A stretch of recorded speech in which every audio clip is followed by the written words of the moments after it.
जोहार दोस्तों, मैं Ranjit Kumar study for goals पर आप सबों का स्वागत करता हूं। फ्रेंड्स, हम झारखंड करंट अफेयर के लेक्चर्स देख रहे थे। उसी क्रम में आज हम लोग झारखंड करंट अफेयर का 5वां लेक्चर देखेंगे और पिछले जैसे 4 लेक्चर में हम मोस्ट एक्सपेक्टेड क्वेश्चन को देख रहे थे, उसी प्रकार आज के भी लेक्चर में हम लोग मोस्ट एक्सपेक्टेड क्वेश्चन को ही केवल देखेंगे। तो फ्रेंड्स, यह रहा करंट अफेयर सीरीज का 5वां लेक्चर। चलिए बढ़ते हैं आगे और देखते हैं आज के वीडियो में क्या खास है। ठीक है, चलिए। हाँ, प्रश्नों पे आने से पहले बता दूं फ्रेंड्स, एक दिन बाद आपको संडे देखने को मिलेगा और इस बार संडे यानी 14 जनवरी 2023 को भी हर संडे के भांति स्टडी फॉर गोल्स पे आपको जेएसएससी सीजीएल को टारगेट करते हुए फ्री मॉक टेस्ट देखने को मिलेंगे। यह मॉक टेस्ट पहले हम लोग पेपर 1 भी दे रहे थे, लेकिन थोड़ी व्यस्तता के चलते पेपर 1 को हम लोग स्किप कर रहे हैं। वो इजी है, मुझे नहीं लगता किन्हीं को दिक्कत होगा पेपर 1 में, इसलिए हम केवल पेपर 2 जो कि 11:30 से लेके 1:30 के बीच में टेस्ट होगा इसका, और एक बार ही अटेम्प्ट अलाउ है, तो आप टाइमली जाके टेस्ट लगा लीजिएगा। इस बार पेपर 2 में आपको खोटा, नागपुरी, हिंदी, इंग्लिश और पंचपरगनिया, ये पांचों जो पेपर 2 के सब्जेक्ट हैं उनके मॉक आपको इसी टाइमिंग पे देखने को मिलेंगे। बाकी पेपर 3 का टेस्ट जो है फ्रेंड्स, वह 3 to 5 PM के बीच में होगा। तो आप एक अच्छे खासे स्टूडेंट के बीच में अपना ग्लोबल रैंक चाहते हैं तो आप जरूर study for goals app download कर लीजिए। क्या करना है, प्ले स्टोर पे जाइए, study for goals app download कीजिए। आप जैसे जाएंगे तो पहले जो होम स्क्रीन होता है वहीं पे भी आपको फ्री मॉक टेस्ट का ऑप्शन मिल जाएगा, आप वहां से टेस्ट टाइमली लगा सकते हैं। ठीक है, तो टेस्ट से जरूर जुड़िएगा। बाकी फ्रेंड्स, यह जो झारखंड का जो पुस्तक हमारा आया, और मैं जितना उम्मीद किया था उससे बहुत ज़्यादा आप सबों ने इसे पसंद किया और बहुत कम समय में, हमारे उम्मीद से ज़्यादा ही कॉपी इसके आप तक बच्चों ने खरीद लिया। ठीक है, तो अगर आप अभी तक इस कॉपी को नहीं लिए हैं तो आप जरूर अपने नियरेस्ट बुक स्टोर से, और अगर आपको नहीं मिलता है तो आप स्टडी फॉर गोल्स ऐप से भी इस पुस्तक को, झारखंड की जो पुस्तक है उसे परचेज कर सकते हैं। वहाँ पे जेएसएससी सीजीएल को टारगेट करते हुए 50 मॉक टेस्ट हैं जो कि प्रीवियस ईयर के प्रश्नों को या फिर पीजीटी जैसे एग्जाम को देखते हुए तैयार किए गए। ठीक है, साथ ही जो प्रीवियस ईयर पीजीटी वगैरह लेवल असिस्टेंट या फिर औद्योगिक प्रशिक्षण अधिकारी के जो एग्जाम हुए उनके भी पेपर शामिल किए गए हैं। तो चलिए फाइनली आते हैं हम लोग वीडियो में और देखते हैं आज का पहला प्रश्न क्या है। तो ये इंपॉर्टेंट प्रश्न है फ्रेंड्स। क्या है, तो झारखंड का पहला कैंसर अस्पताल ... में स्थित है। तो पिछले ही वर्ष इस कैंसर अस्पताल का उद्घाटन किया गया था। यह रहा रांची कैंसर अस्पताल एवं अनुसंधान केंद्र। तो आपको बताना है कहाँ है, अभी मैं बताया कहाँ है फ्रेंड्स, तो रांची है। तो रांची एक कदमा नामक स्थान है, वहां पे यह जो है पहला कैंसर अस्पताल स्थित है। इस कैंसर अस्पताल को किनके द्वारा निर्माण किया गया है, तो टाटा ट्रस्ट के द्वारा यह कैंसर अस्पताल निर्मित किया गया है, जहाँ पे कैंसर का लेके अनुसंधान भी किया जाएगा और जो भी इलाज वगैरह हैं वह भी यहाँ पे किए जाएंगे। तो 14 मई 2023 को झारखंड के मुख्यमंत्री हेमंत सोरेन के द्वारा कांके के सुकरहुट्टू रोड स्थित कदमा में Ranchi cancer hospital and research centre का RCHRC फुल फॉर्म भी ध्यान में रख लीजिएगा, पता नहीं पूछ दे तो आप ध्यान रखिएगा RCHRC का फुल फॉर्म क्या है, तो Ranchi cancer hospital and research centre यह भी ध्यान रखिए। यह राज्य का फ्रेंड्स प्रथम कैंसर हॉस्पिटल है। इसका निर्माण किसके द्वारा किया गया, तो टाटा ट्रस्ट के द्वारा किया गया। तो ये खास चीजें जो आपको एग्जाम पॉइंट ऑफ व्यू से ध्यान रखने हैं। ठीक है, चलिए बढ़ते हैं हम आगे और देखते हैं आज का दूसरा प्रश्न। दूसरा प्रश्न है फ्रेंड्स, झारखंड की किस महिला को अंगभूमि क्या है, अंगभूमि महिला गौरव सम्मान 2023 से सम्मानित किया गया है। तो जो महिलाओं को खास करके जो पुरस्कार मिले हैं हाल फिलहाल, वैसे प्रश्न पीजीटी वगैरह के परीक्षाओं में देखे गए हैं, तो उस पॉइंट ऑफ व्यू से यह प्रश्न इंपॉर्टेंट हो जाता है और आपको ध्यान रखना है कि अंगभूमि महिला गौरव सम्मान किन्हें मिला है फ्रेंड्स, तो मीनू मीना सिंह को। ठीक है, क्या होगा, मीनू मीना सिंह को। तो इनको इसलिए यह अवार्ड मिला है क्योंकि साहित्य के क्षेत्र में ये अपना होता है ना घर के काम, एक अच्छी गृहिणी होते हुए अपने जो जिम्मेदारियां हैं घर की उसे निभाते हुए इन्होंने बहुत से साहित्यिक रचनाओं का रचना किया, इसलिए इन्हें यह पुरस्कार से सम्मानित किया गया है। इनके द्वारा लिखी गई कुछ और पुस्तकें फ्रेंड्स, वह है जीवन धारा जो 2018 में लिखी गई, बिटिया 2021 में, और अनुभव के दरखत ये कब 2023 में लिखे गए। तो यह भी आप ध्यान रखिए, यह भी प्रश्न पूछे जा सकते हैं। बढ़ते हैं आगे और देखते हैं आज का तीसरा प्रश्न। प्रश्न है फ्रेंड्स, अप्रैल 2023 में हरियाणा में आयोजित नेशनल रैंकिंग आर्चरी प्रतियोगिता में झारखंड के किस तीरंदाज ने स्वर्ण पदक जीता है। तो आपके पास ऑप्शन है दीप्ति कुमारी, कोमालिका बारी, अंकिता भकत और रीता सवैया। तो ये जो चारों प्लेयर हैं फ्रेंड, ये तीरंदाजी के ही खिलाड़ी हैं, महिला खिलाड़ी हैं। तो कई बार अगर आपसे ऐसे प्रश्न पूछ दें कि भाई कोमालिका बारी जो है वह किस खेल से जुड़ी हुई है। तो वैसे प्रश्नों का भी आंसर आप यहाँ से इन चीज़ों को ध्यान में रखते हुए कर सकते हैं। तो इसका सही आंसर क्या हो जाएगा फ्रेंड्स, दीप्ति कुमारी। ये रही दीप्ति कुमारी, जिन्हें क्या मिला है, तो नेशनल रैंकिंग आर्चरी प्रतियोगिता में इन्होंने स्वर्ण पदक जीता है।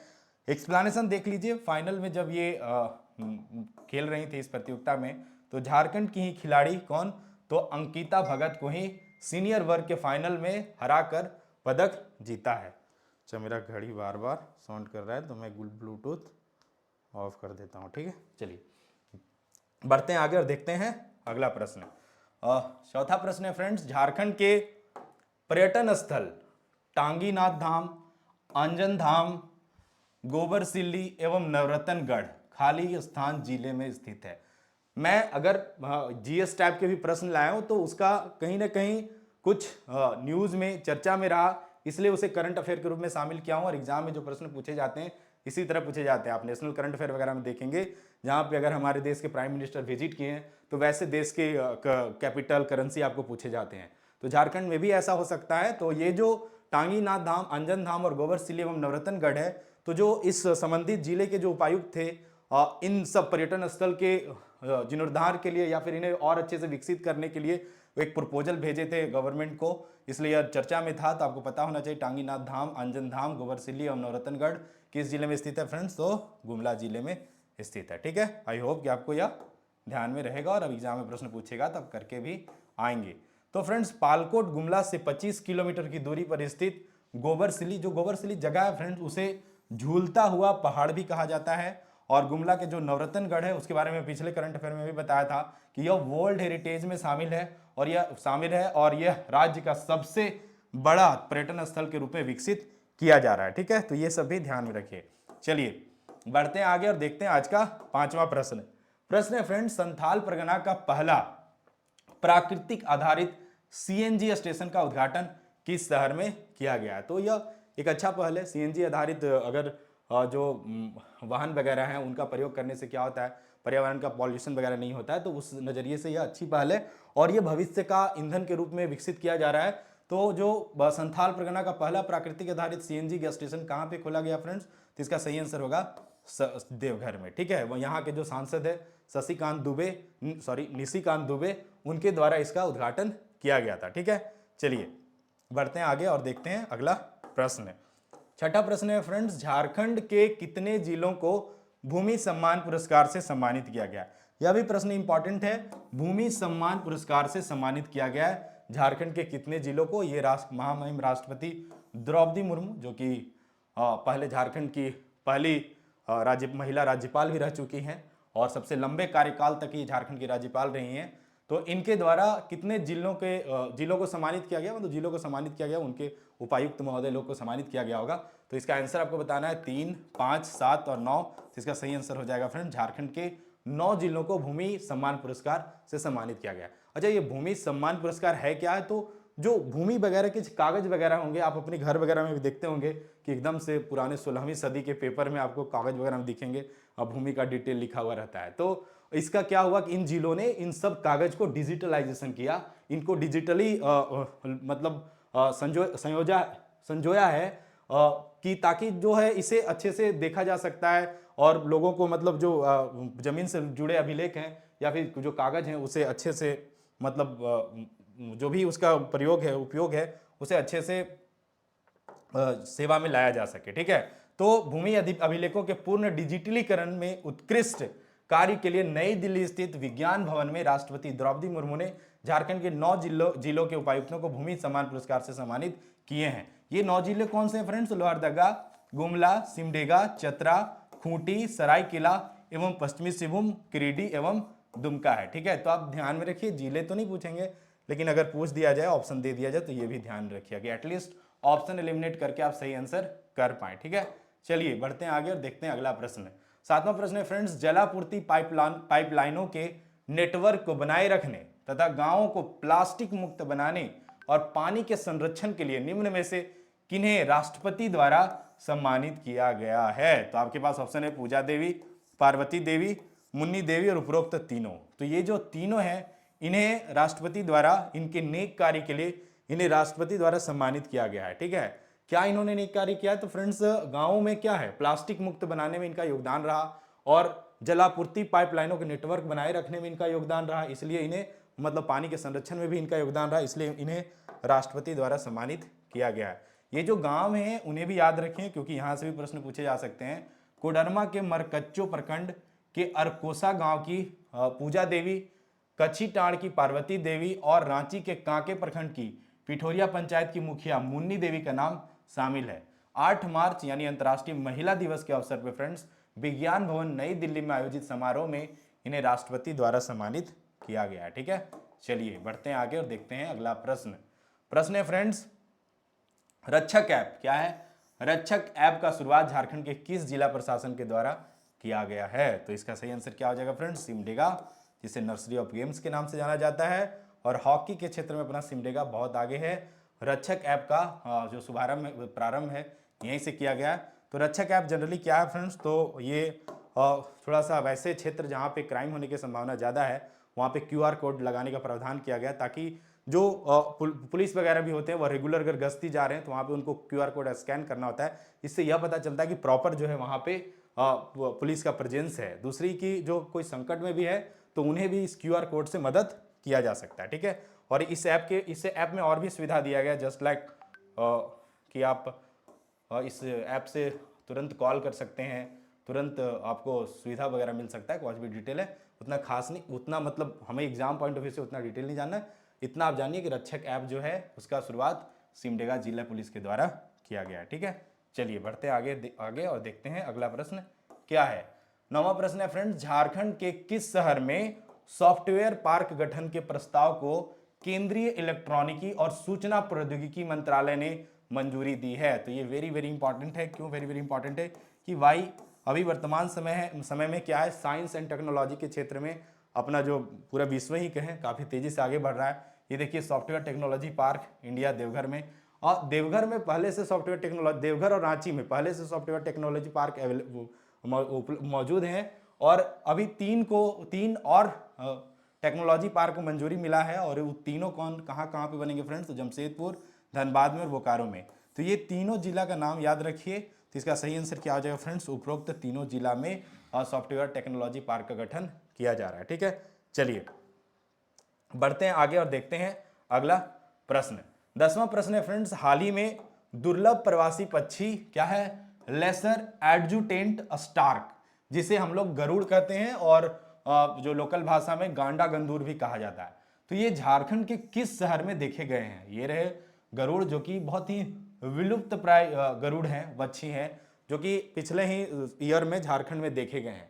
तो किस शहर में देखे गए हैं फ्रेंड्स? तो ये झारखंड के लोहरदगा में ये देखे गए हैं। 1874 लगभग आज से 149 साल पहले ये साहिबगंज डिस्ट्रिक्ट में देखे गए थे। तो यह भी ध्यान रखिए और एग्जाम पॉइंट ऑफ व्यू से भी यह इंपॉर्टेंट है क्योंकि यह दुर्लभ पक्षी देखा गया, तो ऐसे प्रश्न एग्जाम में पूछे जाते हैं। थोड़ा सा मैं बता देता हूँ कि वाइल्ड लाइफ बायोलॉजिस्ट संजय खाका के अनुसार झारखंड के लोहरदगा में 149 वर्ष बाद कछमाछी स्थित नंदी धाम में फिर से दुर्लभ प्रवासी पक्षी लेसर एडजुटेंट स्टार्क गरुड़ या गांडा गंदूर देखे गए हैं। ठीक है, चलिए ध्यान रखिएगा, प्रश्न पूछे तो एकदम करके आना है ना। इस बार मतलब ज़िंदगी बदलना है तो अभी आने वाले 20 दिन को ना डिफ़िकल्ट बना लीजिए, क्योंकि अगर नहीं बनाइएगा तो आने वाले बहुत लंबा समय डिफ़िकल्ट हो सकता है। क्योंकि झारखंड का यह स्थिति है कि यहाँ पे खास इंटरवल पे एग्ज़ाम होते नहीं हैं, तो जब आपको मौका मिले तो वो मत चुको चौहान वाली बात होनी चाहिए। ठीक है, चलिए प्रश्न देखते हैं। जनवरी 2023 में झारखंड कृषि विभाग ने भारत सरकार के आदेश के आलोक में खाली स्थान को बढ़ावा देने का निर्णय लिया है। ऑप्शन है मिलेटस, ग्रैमीनी, बकवीट और इनमें से कोई नहीं। तो मिलेटस क्या होता है फ्रेंड्स? तो मोटा अनाज। क्या होता है? मोटा अनाज। तो मोटा अनाज को, मोटा पहले क्या था? पहले के समय में ज़्यादातर लोग मोटा अनाज ही खाते थे। क्या था? तो मड़ुआ वगैरह का रोटी वगैरह आप देखते होंगे, अपनी दादी वगैरह से सुने होंगे, पुराने समय में लोग खाते थे। और इन मोटे अनाज से वो क्या होते थे? स्वस्थ होते थे, तंदुरुस्त होते थे और उनका जो आयु होता था वह भी लंबा होता था। तो फिर से जो है इन मोटे अनाज को बढ़ावा देने का जो मतलब भारत सरकार ने आदेश दिया है राज्य सरकार को, कृषि विभाग को, तो आपको किन खाली स्थान भरना था, तो इसका सही आंसर क्या हो जाएगा फ्रेंड्स, मिलेटस यानी मोटे अनाज को बढ़ावा देने का निर्णय लिया गया है। ठीक है, चलिए बढ़ते हैं आगे। और कुछ और बता दूं कि जो मिलेटस होते हैं, मोटा अनाज होता है फ्रेंड्स, वो मड़ुआ होता है, रागी होता है, बाजरा होता है, ज्वार होता है, ये सब मोटे अनाज के प्रकार हैं। 12वां प्रश्न है फ्रेंड्स, राष्ट्रपति द्रौपदी मुर्मू के द्वारा झारखंड के किस जिला को डिजिटल इंडिया अवार्ड दिया गया है? तो हाँ, किस जिला प्रशासन भी पूछ सकते हैं, बोला जा सकता है। ध्यान रखिए, डिजिटल इंडिया अवार्ड राष्ट्रपति के द्वारा किन्हें दिया गया है? रामगढ़ जिला प्रकाश प्रशासन को, बोकारो जिला प्रशासन को, कोडरमा जिला प्रशासन को और उपरोक्त तीनों को। तो इसका सही आंसर ये है सी। हर बार उपरोक्त वाले पे नजर नहीं गड़ा के रखना है, क्योंकि ऐसा जनरली देखते हैं जेएसएससी की एग्जाम में अगर उपरोक्त वाला क्वेश्चन आंसर ऑप्शन दिखे तो मतलब 80% चांसेस है कि वह सही होंगे। ठीक है, अब जीपीएससी वगैरह के पेपर वगैरह देख लीजिए, जहां वहां पे अब सभी दिखेगा तो वह सही होता है। तो अगर आपको एकदम से तुक्का लगाना हो तब इस कंसेप्ट को आप अप्लाई कर सकते हैं, लेकिन ये तुक्का वाला कंसेप्ट अच्छा नहीं है। बेहतर है कि आप अपना जो नॉलेज वाला कंसेप्ट है उसे ही स्ट्रॉन्ग कर लिया जाए। तो जमीनी स्तर पर युवाओं को कंप्यूटर की जानकारी उपलब्ध करवाने के लिए किए गए बेहतर कार्य के लिए झारखंड के कोडरमा जिला प्रशासन को डिजिटल इंडिया अवार्ड से सम्मानित किया गया। ठीक है, तो जमीनी स्तर पे युवाओं को कंप्यूटर वगैरह का जानकारी देने में और फिर उन्हें मतलब टेक्नोलॉजी वाले स्किल डेवलप करने में जमीनी स्तर पे कार्य हुए, इसलिए इन्हें यह अवार्ड से मिला है या इन्हें सम्मान दिया गया। ठीक है, डिजिटल अवार्ड। चलिए बाकी आगे बढ़ने से पहले बता दूं, अगर आपने पेपर 2 के रूप में खोटा रखा है तो 8000 प्लस बच्चे टेलीग्राम पे डेली क्विज का हिस्सा बन रहे हैं और एग्जाम के समय में हम लोग क्विज का महा अभ्यास भी करवाते हैं। पिछले बार नगर पालिका के टाइम हम लोगों ने 200 क्वेश्चन करवाए थे, जहां पे 50 से 60 प्रश्न डायरेक्ट पूछ लिए गए थे। तो इस बार भी होगा ये, तो इससे आप जुड़ जाइएगा। डिस्क्रिप्शन बॉक्स में मैं लिंक डाल दे रहा हूँ। उसी तरह 13000 प्लस बच्चे जो हमारा टेलीग्राम चैनल है, जहाँ पे जीके जीएस वगैरह के क्विजेस वगैरह देखने को मिलते हैं, तो वह आप यहाँ से क्विजेस वगैरह लगा सकते हैं। ठीक है, चलिए बढ़ते हैं आगे और देखते हैं आगे क्या है प्रश्न। ठीक, प्रश्न है फ्रेंड्स, निम्न में से किस स्थान को केंद्रीय पर्यावरण, वन एवं जलवायु परिवर्तन मंत्रालय के द्वारा इको टूरिज्म जोन एवं पर्यटन क्षेत्र से हटाया गया है?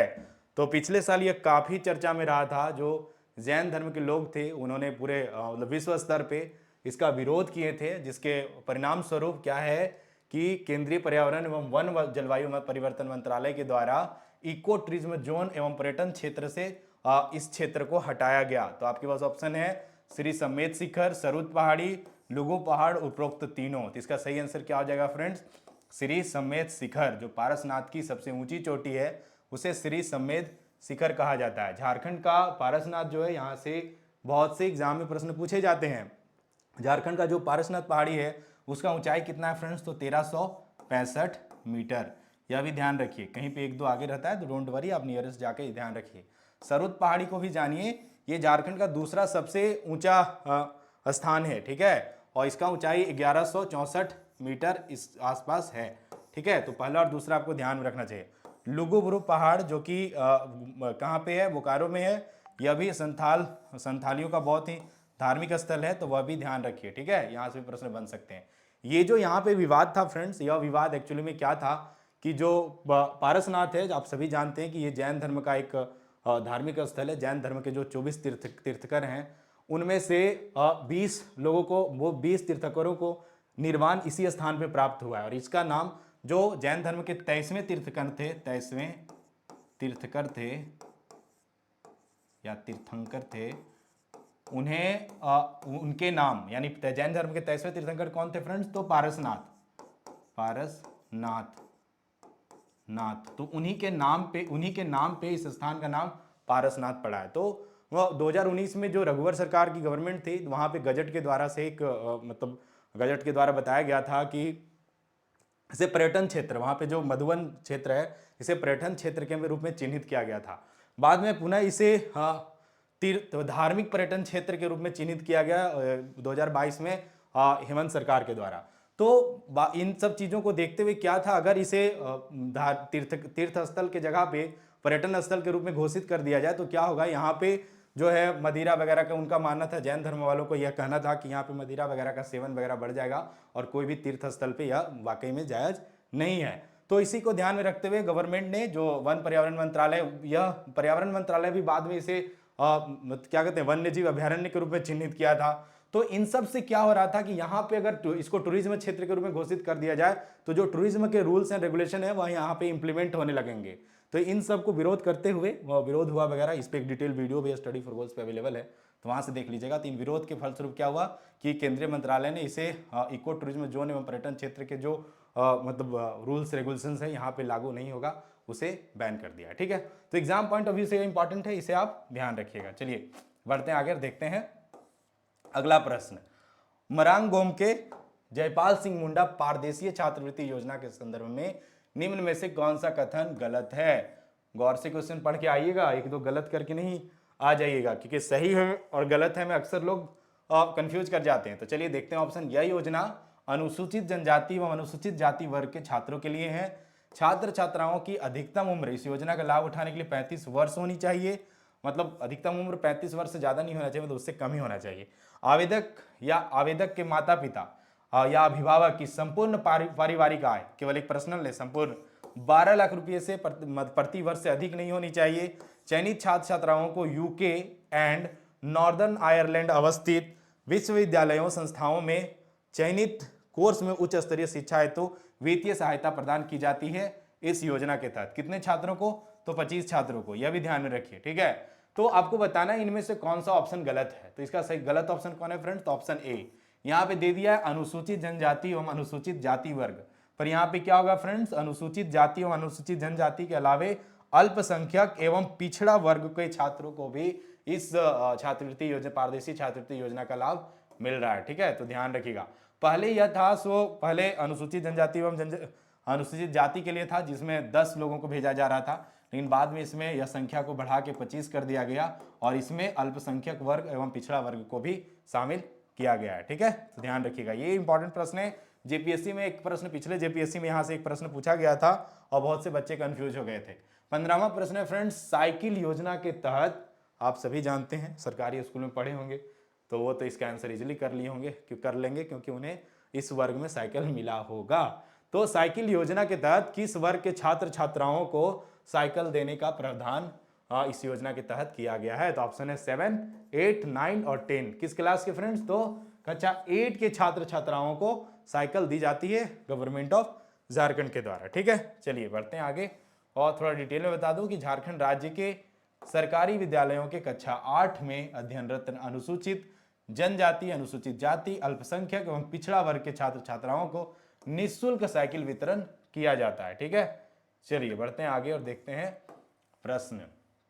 16वां प्रश्न है फ्रेंड्स, कोचिंग संस्थानों में अध्ययनरत छात्रों को कोचिंग सत्र की अवधि तक खाली स्थान प्रति माह की सहायता राशि प्रदान की जाएगी। थोड़ा सा क्वेश्चन अधूरा लग रहा है ना, योजना का नाम होना चाहिए। तो योजना का नाम है फ्रेंड्स मुख्यमंत्री शिक्षा प्रोत्साहन योजना के तहत कोचिंग संस्थानों में अध्ययनरत छात्रों को कोचिंग सत्र की अवधि तक प्रति माह खाली स्थान की सहायता राशि दी जाएगी। तो आपके पास ऑप्शन है 1000, एक सेकेंड, ऑप्शन है 1000 रुपया प्रति माह, 1500 प्रति माह, 2500 प्रति माह और 3500 रुपया प्रति माह। इसका सही आंसर क्या है फ्रेंड्स? 2500 रुपया प्रति माह मुख्यमंत्री शिक्षा प्रोत्साहन योजना के तहत छात्रों को दिया जाएगा। तो जो इंजीनियरिंग वगैरह जो टेक्निकल कोर्सेस हैं उनकी तैयारी करवाने के लिए मुख्यमंत्री शिक्षा प्रोत्साहन योजना के तहत उन्हें निःशुल्क शिक्षा दिया जाएगा। लेकिन मान लीजिए कोई शिक्षा तो निःशुल्क है, तो अब कोई गांव से भाई अगर टाउन में पढ़ने आता है इन संस्थानों में, कोचिंग संस्थानों में, क्योंकि वहाँ निःशुल्क है, तो भाई वो रहेगा कहाँ? घर से तो नहीं आएगा। तो ऐसे कंडीशन में जिन छात्रों का चयन होगा निःशुल्क शिक्षा के लिए, उन्हें क्या होगा कि गवर्नमेंट 2500 रुपया प्रति माह देगी ताकि वो हॉस्टल वगैरह में रह सके। यहाँ टाउन एरिया में जो कोचिंग संस्थान जनरली होंगे टाउन एरिया वगैरह होंगे, तो वो यहाँ रह के भी 2500 रुपया प्रति माह गवर्नमेंट देगी, वह रह के भी तैयारी कर सकते हैं। ठीक है, थोड़े से एक्सप्लेनेशन में लिख रखा हूँ, चलिए मैं उसे बता देता हूँ। तो झारखंड राज्य के विद्यार्थियों को इंजीनियरिंग, मेडिकल, विधि, जनसंचार, mass communication, fashion designing, fashion technology, hotel management, chartered accountant, ICWA Jharkhand में अवस्थित राष्ट्रीय स्तर पर प्रतिष्ठित कोचिंग संस्थानों द्वारा निःशुल्क कोचिंग की सुविधा प्रदान की गई है। तो आप ध्यान रखिए, मुख्यमंत्री शिक्षा प्रोत्साहन योजना इसके तहत। ठीक है, तो योजना से रिलेटेड प्रश्न एग्जाम में पूछे जाएंगे, इसलिए मैं योजना के प्रश्न ज्यादा से ज्यादा शामिल करता हूं ताकि आपका जो है योजना क्लियर हो जाए और आप एग्जाम में अच्छे स्कोर कर पाएं। 17वां प्रश्न है फ्रेंड्स, 2011 की जनगणना में खाली स्थान व्यक्तियों के साथ प्रति वर्ग किलोमीटर जनसंख्या के मामले में रांची झारखंड का 7वां घनी आबादी वाला जिला है। ठीक है, कैमा 7वां घनी आबादी वाला जिला। सबसे ज्यादा जनसंख्या घनत्व झारखंड में कहाँ है? तो कहाँ है? धनबाद में है ना। तो पूछ रहा है कि साफली यह ना पीजीटी का प्रश्न है। ठीक है, पीजीटी में यह प्रश्न पूछा गया। कुछ क्वेश्चन में जान के, तो अगर मैं 25 क्वेश्चन बता रहा हूँ, 50 क्वेश्चन बता रहा हूँ, 5-6 क्वेश्चन में जान के रिपीट कर देता हूँ प्रीवियस ईयर के, ताकि आपको समझ में आ जाए क्वेश्चन कैसे पूछे जा रहे हैं। तो मतलब रांची, चूंकि रांची राजधानी है, तो रांची का ना गांव कितने हैं, प्रखंड कितने हैं, रांची में कितने विधानसभा क्षेत्र हैं, कितने लोकसभा क्षेत्र पड़ते हैं, ये सब आपको पता होना चाहिए। झारखंड में अगर मान लीजिए जूना फॉल है या फिर दसम फॉल है, तो इन सब फॉल का रांची से डिस्टेंस कितना है, ये सब चीजें भी आपको ध्यान में रखना है, स्पेशली रांची वाला, ताकि यहां से प्रश्न पूछे जाएंगे और आप कर लें। तो इसका सही आंसर क्या हो जाएगा फ्रेंड्स? 572। तो यहाँ पे सिंपल सा बात है कि आपसे पूछ रहा है कि रांची का जनसंख्या घनत्व क्या है। ठीक है, और झारखंड का जनसंख्या घनत्व क्या है फ्रेंड्स? तो 414 है, यह ध्यान रखिएगा। ठीक है, चलिए बढ़ते हैं आगे और देखते हैं अगला प्रश्न। प्रश्न है फ्रेंड्स 18वां, राष्ट्रीय नाट्य विद्यालय द्वारा 22वें भारत रंग महोत्सव का आयोजन झारखंड के किस जिले में किया गया था? तो ये भी पीजीटी में पूछा गया प्रश्न है। ठीक है, पीजीटी में पूछा गया प्रश्न है, तो आप ध्यान रखिए। इसका सही आंसर क्या हो जाएगा? रांची में। जनरली अगर ऐसे ज्यादातर जो वैश्विक स्तर के प्रोग्राम होते हैं वह रांची में होते हैं। अभी मान लीजिए जो ये ओलंपिक का जो हॉकी का जो क्वालिफायर मैचेस हैं वह रांची में आयोजित किया जा रहा है। शायद 13 तारीख आज से ही शुरुआत हो रहा है। तो आप देखिएगा रांची का मोराबादी अभी हॉकी में हो रखा है। तो खैर अभी खेल का मजा नहीं लेने जाना है, बाद में जाइएगा। अभी एक ईच एंड एवरी सेकंड पढ़ना है, ताकि आराम से ना बाद में जॉब होने के बाद आराम से जाके मजे से चाय कॉफी के साथ मैच का आनंद उठाइएगा। ठीक है, तो इसका सही आंसर क्या हो जाएगा? रांची। ध्यान रखिए, अगर प्रश्न रिपीट करता है तो आप अच्छे से आंसर करके आइएगा। 19वां प्रश्न है फ्रेंड, झारखंड सरकार ने किस महत्वपूर्ण अंतर्राष्ट्रीय दिवस पर, हाँ गौर से, यह भी पीजीटी का प्रश्न है, पीजीटी 2023 का प्रश्न है। ठीक है, झारखंड सरकार ने किस महत्वपूर्ण अंतर्राष्ट्रीय दिवस पर झारखंड जनजातीय महोत्सव 2022 के उद्घाटन का आयोजन किया था? तो इसका सही आंसर क्या होगा? पहला ही इसका सही आंसर है, विश्व के स्वदेशी लोगों का अंतर्राष्ट्रीय दिवस पर ही क्या हुआ था? तो झारखंड जनजातीय महोत्सव 2022 का उद्घाटन हुआ था। कब? तो 9 अगस्त को। ठीक है, 9 अगस्त को विश्व आदिवासी दिवस भी मनाया जाता है, और यह वही है। ठीक है, चलिए तो ये भी ध्यान रखिए एग्जाम पॉइंट ऑफ व्यू से, विश्व आदिवासी दिवस, राष्ट्रीय गौरव दिवस, ये सबसे प्रश्न पूछे जा सकते हैं। तो विश्व आदिवासी दिवस कब? तो 9 अगस्त को। ठीक है, और जनजातीय गौरव दिवस कब? तो 15 नवंबर को। अरे 15 नवंबर को। ठीक है, चलिए ध्यान रखिएगा। चलिए यहाँ क्या प्रश्न है? एक आध इजी प्रश्न होने चाहिए भाई, जैसे भी एक आध इजी प्रश्न पूछते रहता है, तो हम भी पूछ लेते हैं। झारखंड के 11वें, भाई ये भी ध्यान रखिएगा, कैवें तो 11वें, अगर 10वें पूछ दे तो क्या लगाना है? रमेश बैस। एग्जाम में पीजीटी में पूछा था, वहां पे पूछा था क्या? पीजीटी में पूछा था 10वें, तो 10वें का आंसर हो जाएगा रमेश बैस। अगर लेकिन आपसे पूछ दे 11वें, तो क्या हो जाएगा? सीपी राधाकृष्णन। सीपी राधाकृष्णन का मैं पूर्ण रूप बताया था एक वीडियो में। देखता हूं मुझे कितने लोग फॉलो करते हैं, और आप अगर जानते हैं इनका पूरा नाम तो आप कमेंट बॉक्स में लिख के बताइए। ठीक है, थोड़ा चैलेंज टाइप वाला क्वेश्चन है। मैं भी ढूंढ रहा था ना जब सीपी राधाकृष्णन जी का पूरा नाम, तो मैं पूरा रिसर्च किया, पूरा नेट ढूंढ लिया, विकिपीडिया ढूंढ लिया, कहीं नहीं मिले सॉरी थोड़ा सा, हाँ, कहीं नहीं मिले मुझे इनका नाम फुल फॉर्म। तो फिर मैं सोचा कि कहाँ मिल सकता है, तो ये जो शपथ ग्रहण ले रहे थे, मुझे ध्यान में आया कि शपथ ग्रहण में तो भाई लोग अपना पूरा नाम बोलते ही हैं। तो मैं शपथ ग्रहण जाके इनका सुना, तो वहाँ पे भी बड़ा कॉम्प्लिकेटेड वे में, मतलब बीप सा हो गया था। तब जाके मैं इनका पूरा नाम ढूंढा था और अपने मैगजीन में मैं शामिल किया था।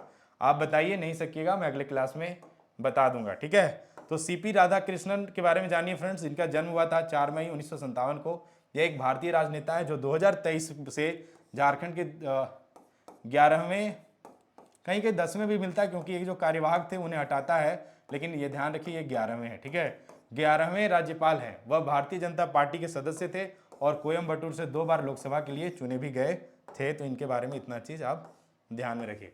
21वां प्रश्न है फ्रेंड्स, जुलाई 2023 को आदिवासियों ने झारखंड के गोड्डा जिले के बोआरीजोर ब्लॉक में खाली स्थान द्वारा ओपन कास्ट कोयला खदानों के लिए भूमि अधिग्रहण के खिलाफ आंदोलन फिर से शुरू किया?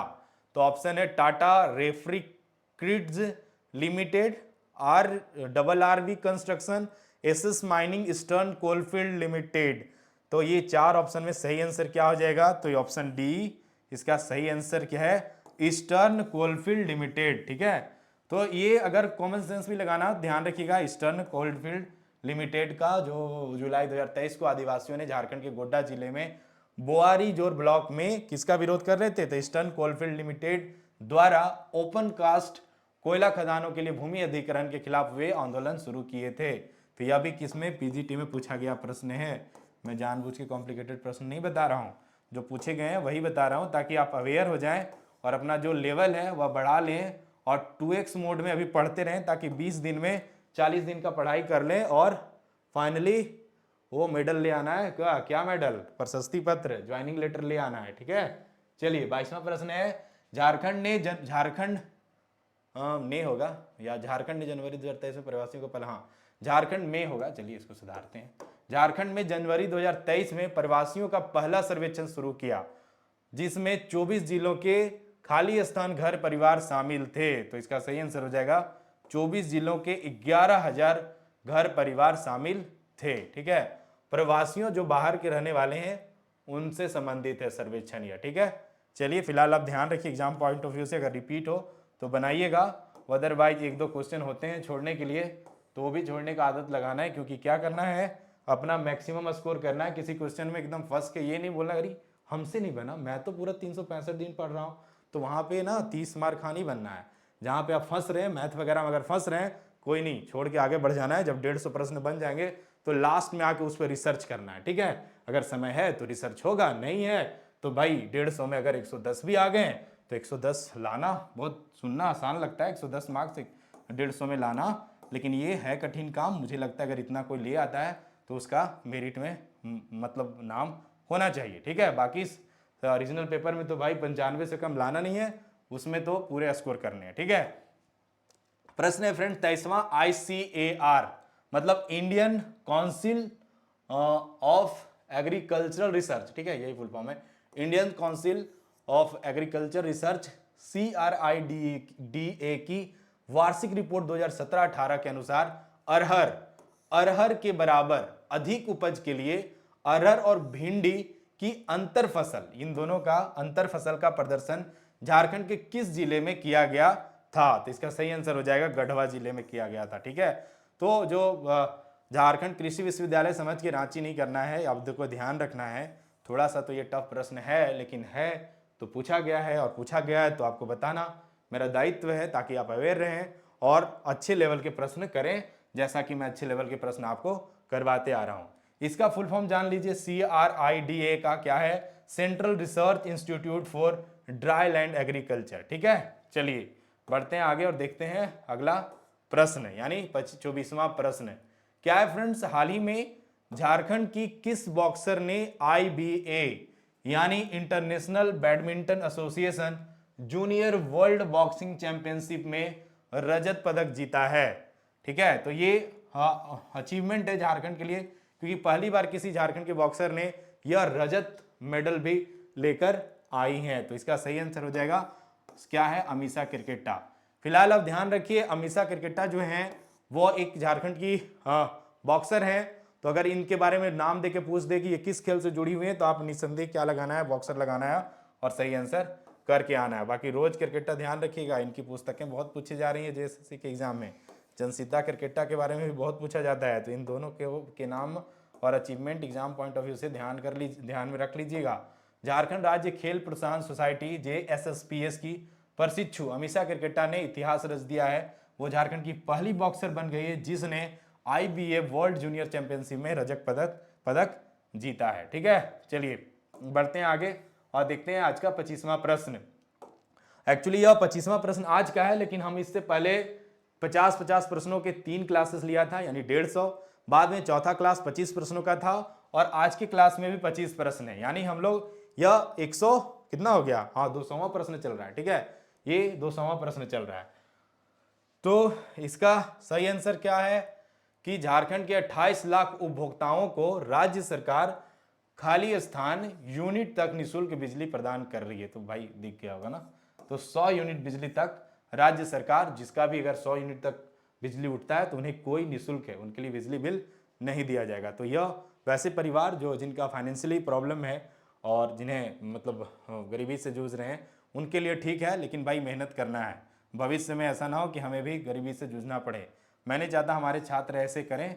आप अपना रात दिन दीजिए, 6 महीना, आने वाला 60 साल शानदार होगा। ठीक है, फाइनेंशियल आज़ादी तो मिल ही जाएगा ना। ठीक है, तो इसका सही आंसर क्या हो जाएगा? 100 यूनिट। घुमा फिरा के प्रश्न पूछे तो कर लीजिएगा। हर दिन की तरह आज भी आपके लिए क्वेश्चन ऑफ द डे है। बहुत से बच्चे क्वेश्चन ऑफ द डे का आंसर करते हैं और रिक्वेस्ट नहीं है मेरा कि जब भी मैं क्वेश्चन पूछता हूं तो उसका आंसर आप कमेंट बॉक्स में जरूर किया कीजिए। ठीक है, क्योंकि मैं अच्छे ही प्रश्न पूछता हूं और एटलीस्ट कमेंट बॉक्स में आपको नहीं आता है तो जाके पढ़ लिया कीजिए 4-5, एटलीस्ट इसका आंसर आ जाएगा। प्रश्न है वर्ष 2023-24, थोड़ा सा टफ है, टफ नहीं मतलब एग्जाम पॉइंट ऑफ व्यू से इंपॉर्टेंट है। वर्ष 2023-24 में झारखंड का विकास दर खाली स्थान प्रतिशत रहने का अनुमान है। थोड़ा सा ध्यान रखिएगा, हमने पूछा है 23-24। ठीक है, ऑप्शन है 7.8%, 7.4%, 8.0% और 8.2%। इन सबके अलावा आपको एक और होमवर्क है कि आप बजट जो है झारखंड का 2023-24, इस बजट से क्या क्या प्रश्न एग्जाम में पूछे जा सकते हैं 5 पॉइंट ऑफ लिखिए। मतलब बजट वाले सेक्शन पढ़िए और कमेंट बॉक्स में 5 पॉइंट लिखिए सर ये प्रश्न बजट से पूछे जा सकते हैं। ठीक है, पहला तो आप यही लिख दीजिए कि कितने का बजट पेश किया गया था। दूसरा आप ये विकास दर लिख दीजिए और अगर कुछ विशेष लगता है तो वह भी लिखिए, जरूर लिखिए। ठीक है, थोड़ा सा हिंट मैं दे देता हूं। वित्तीय वर्ष 2021-22 में राज्य का विकास दर था फ्रेंड्स 8.2%। चालू वित्त वर्ष देखिए 2022 और 23, मैं यहां पे पूछा हूं 2023 और 24, कंफ्यूज नहीं होना है।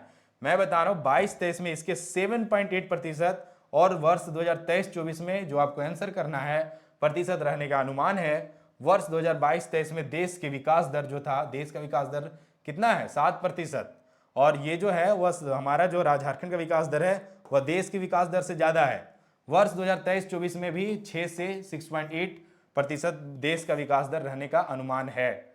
ठीक है, तो इसका आंसर आप कमेंट बॉक्स में जरूर लिखिए। बाकी फ्रेंड्स, आप अगर पेपर 2 के रूप में खोटा रखे हैं तो हमारी जो पुस्तक है खोटा का, जिसमें नगर पालिका में बहुत से क्वेश्चन मतलब 90+ क्वेश्चन डायरेक्ट पूछे गए थे, तो उम्मीद करते हैं कि इस पुस्तक से आने वाले जेएसएससी सीजीएल में भी आपको प्रश्न देखने को मिले। इस पुस्तक में 15 मॉक टेस्ट के अलावे इंपॉर्टेंट की पॉइंट्स भी दिए गए हैं। और अगर स्टडी फॉर गोल्स ऐप से आप इसे ऑर्डर करते हैं तो आपको नगर पालिका सेवा परीक्षा और औद्योगिक प्रशिक्षण अधिकारी परीक्षा का कंप्लीमेंट्री कॉपी भी इसके साथ आपको मिल जाएगा। तो आप ऐप से भी ऑर्डर कर सकते हैं 2 से 3 दिनों में। अगर आप रांची में तो 1 ही दिन में, और अगर नियरेस्ट डिस्ट्रिक्ट में तो 2 से 3 दिनों में बाकी चला जा रहा है। ठीक है, बाकी अगर आपने पेपर 2 के रूप में पंच परगनिया रखा है तो इसका भी पुस्तक आप स्टडी फॉर गोल्स, आज अगर वीडियो देख रहे हैं तो स्टडी फॉर गोल्स से ऑर्डर कर सकते हैं। अभी स्टडी फॉर गोल्स ऐप से ही अब पुस्तक ऑर्डर हो रही है, बाद में मंडे या ट्यूसडे से आपको यह मार्केट में भी देखने को मिलेगा। तो पंच परगनिया के छात्र, आपको थोड़ा सा शिकायत था कि पंच परगनिया के बुक अच्छे से नहीं मिल रहे हैं, तो हमें लगा जो धीरज सर हैं जो कि एक जाने पहचाने लेखक हैं पंच परगनिया के, उनके द्वारा बहुत ही मेहनत से यह पुस्तक तैयार की गई है, तो आप उसे जरूर देखिएगा। बाकी अगर आप चाहते हैं झारखंड का 40 क्वेश्चन जो एग्जाम में पूछा जाता है इसमें से मैक्सिमम स्कोर करना, तो भाई इसे मत चूकिएगा। 50 प्रैक्टिस सेट है विथ OMR सीट, प्रैक्टिस कर लीजिएगा। इसके अलावा टॉपिक वाइज स्मरणीय तथ्य हैं, विगत वर्षों के पेपर मैंने शामिल कर रखा है जहां पे औद्योगिक प्रशिक्षण अधिकारी के पत्र हैं, नगर पालिका में पूछे गए प्रश्न है, और पीजीटी में तो बहुत सारे पेपर हुए थे क्योंकि 18 अगस्त से 10 सितंबर तक एग्जाम चला था, और इन दौरान जितने भी प्रश्न पूछे गए थे झारखंड जीके के वो सारे इस पुस्तक में शामिल किया गया। बाकी आपको तहे दिल से शुक्रिया, हमने जितना उम्मीद नहीं किया था उस उम्मीद से ज्यादा इस पुस्तक को पसंद किया गया है, और ये अपने पहले ही दिन में हम लोग के लिए तो अचीवमेंट है कि मतलब जितना उम्मीद था उससे बहुत ज्यादा कॉपी और इसके बच्चों ने परचेज कर लिया है।